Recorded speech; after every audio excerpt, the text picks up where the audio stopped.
folks, Rod Machado here. No doubt you've heard this sad tale before.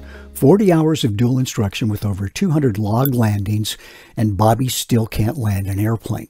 Bobby's in such despair that his instructor resorts to special motivational phrases to buoy his students' spirits.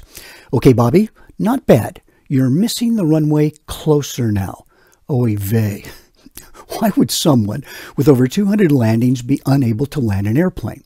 Now, if we assume average intelligence and reflexes fast enough to avoid an onrushing glacier, learning to land shouldn't be difficult at all. So what's going on here? Well, let me explain by taking you back in time, perhaps about 79 years.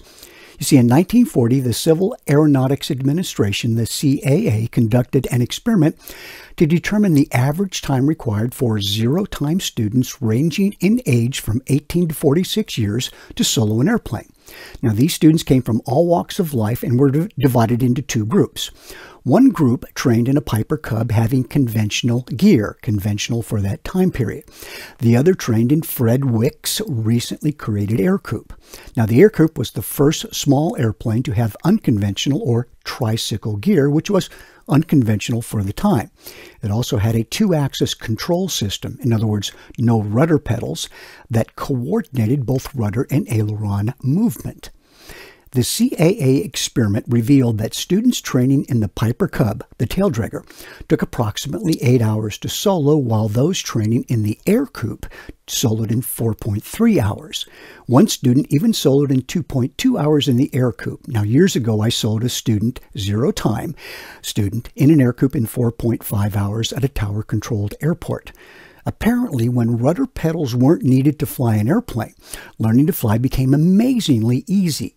And the results of this experiment even motivated the CAA at that time to reduce the private pilot certificate requirements in a two-axis control airplane from 32 to 25 hours. Of course, you might argue that a taildragger is certainly more challenging to land than a tricycle-geared airplane, and that's true.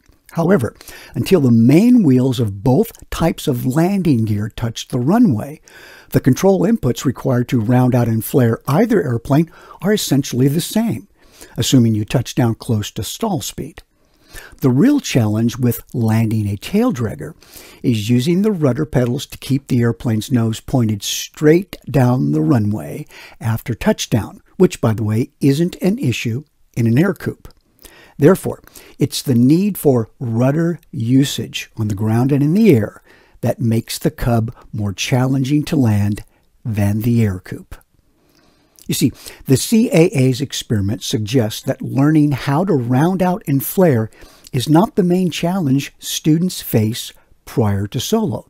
After all, students in the air coupe probably spend 2.1 hours in the practice area and 2.2 hours in the pattern learning to land.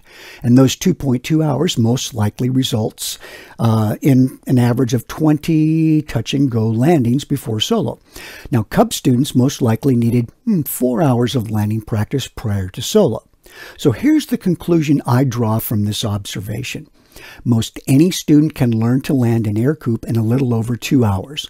They can do the same in a tricycle-geared airplane equipped with rudder pedals, but only if they have developed good rudder skills before landing practice. And that's important. Without good rudder skills, these students in three-axis control airplanes can't control the direction the airplane nose points while landing. Now they must divide their conscious attention between keeping the airplane over the runway as well as controlling their height above the runway. Good rudder skills acquired before landing practice begins allows students to focus all of their attention on learning how to round out and flare. The wonderful news is that anyone, students or rated pilots, can acquire reflexive rudder skills on a desktop flight simulator that has a yoke and rudder pedals. Begin by setting the simulated airplane on a half-mile final at 500 feet above ground level at approach speed. Select moderate or severe turbulence and maximum allowable runway-aligned winds from the weather menu and uncheck the auto coordination feature. Save the simulation for repeated use. So, have at it. Practice your landings. Keep the wings level with the ailerons and the nose straight with the coordinated use of the rudder pedals as you descend for landing. Right aileron, right rudder, left aileron, left rudder, no exceptions. Repeat the sequence over and over again in a wax-on, wax-off manner until your legs fall off or you get tired, whichever hurts less. You'll know you've acquired basic rudder skills when you level a turbulence-displaced wing and the nose doesn't yaw 1 micron. And now you're ready to set foot in an airplane, assuming your foot is still attached, of course.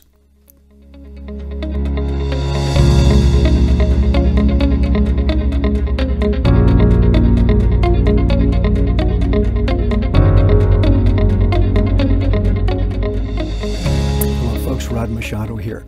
No doubt